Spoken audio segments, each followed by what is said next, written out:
Comment jugez-vous les hommes qui aiment les hommes? Bah, qu'est-ce que vous voulez, c'est pas normal, c'est un vice, quoi. Ça, je considère comme les maladies. Comme les fous, quoi. Comme les fous, non, c'est vrai fou, c'est pas comme les fous, c'est vrai fou. Ça vient affecter en même temps. J'avais un quartier qui était propre, puis il est pourri. Là. Et qu'est-ce qu'ils vous ont fait?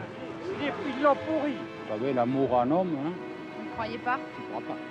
Il ne s'agit pas d'un mariage au rabais. Il ne s'agit pas d'une union civile soi-disant aménagée. Il ne s'agit pas d'une ruse. Il ne s'agit pas d'une entourloupe. Il s'agit du mariage en tant que contrat entre deux personnes. C'est contre nature, hein.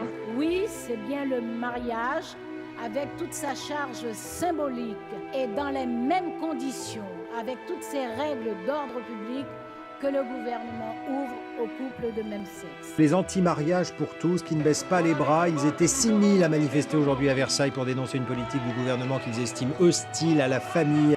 Aux adolescentes, aux adolescents de ce pays qui ont été blessés, qui ont découvert une société où une sublimation des égoïsmes permettait à certains de protester bruyamment contre les droits des autres. Restez avec nous et gardez la tête haute. Vous n'avez rien à vous reprocher. Parce que, comme disait Nietzsche, les vérités tuent, celles que l'on tait deviennent vénéneuses. Merci à vous tous. Le 17 mai 2013 était adoptée pour la première fois en France une loi autorisant le mariage de couples homosexuels. 10 ans après, où en est-on ? L'adoption définitive de la loi a-t-elle permis à ses opposants d'abandonner leur combat et à l'homophobie de cesser ? Dressons aujourd'hui un premier bilan, une décennie après la légalisation de ce que les médias appelaient le mariage gay.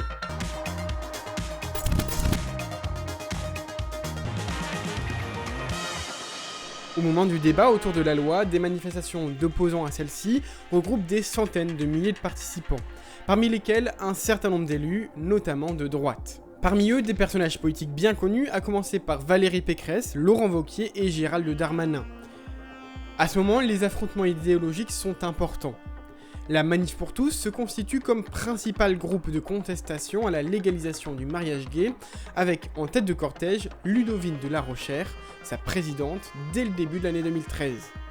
D'un côté, il y a les manifestations de la Manif pour tous et de Civitas, de l'autre, les manifestations organisées par ceux qui étaient favorables à l'élargissement du droit du mariage. Civitas, s'affirmant également opposée à l'adoption de la loi, est une association catholique proche des catholiques intégristes qui est plus extrême que la Manif pour tous. C'est un comportement qui est essentiellement déviant. C'est un comportement qui ne colle absolument pas avec la nature de l'être humain. Après l'adoption définitive de la loi, la Manif pour tous continue de défiler, cette fois pour l'abrogation de la loi.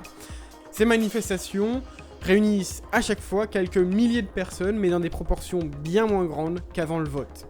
Mais malgré les contestations, le premier mariage entre deux personnes du même sexe est célébré le 29 mai 2013 devant une horde de spectateurs venus assister à cette première.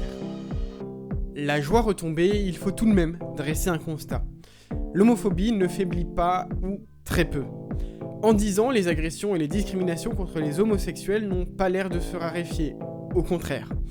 L'association SOS Homophobie, qui lutte contre ces discriminations, a reçu plus de 1500 témoignages, soit plus qu'en 2010. Pour l'année 2021, le ministère de l'Intérieur avait constaté une hausse importante du nombre de crimes et délits anti-LGBT, 12% de crimes et délits en plus et 32% de plus concernant les contraventions par rapport à 2019.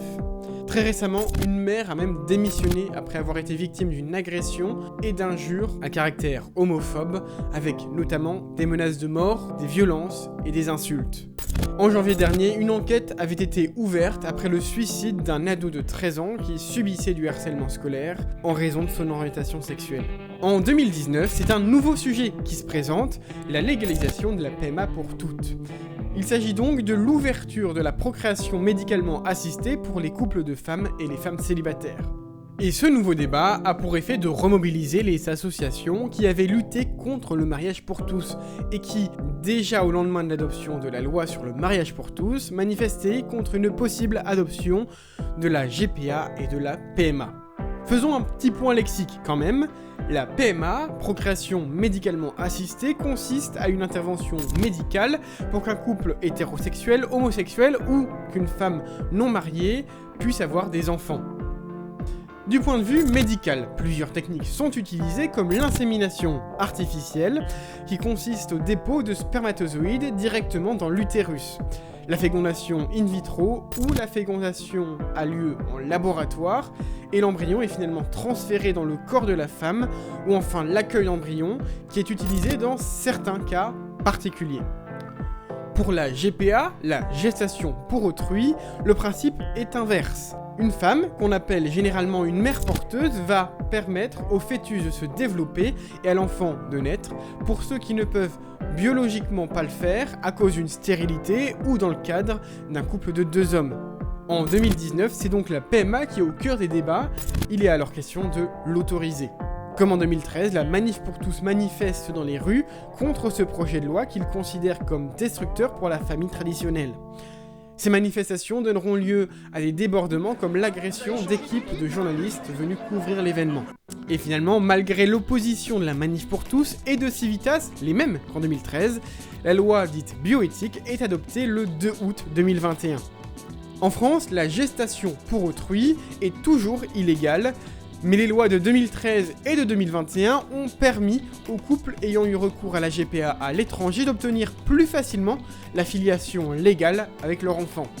La France connaît depuis 1977, chaque année, une marche des fiertés devenue progressivement le rendez-vous de tous les membres de la communauté LGBT qui leur permet de se battre pour leurs droits et désormais de se retrouver dans une ambiance festive. Dans beaucoup de villes, elle se célèbre prochainement. 10 ans après, voilà à peu près où nous en sommes. Bien qu'il est évident qu'on n'a pas pu parler de tout, ce petit tour d'horizon peut donner une idée de l'évolution depuis l'adoption de la loi accordant le droit de se marier aux couples de même sexe. Quant à nous, dans le débrief, on se retrouve très vite et pour ne pas manquer les prochains numéros, vous pouvez vous abonner, pensez aussi à aimer la vidéo et à la partager, ainsi qu'à donner votre avis en commentaire.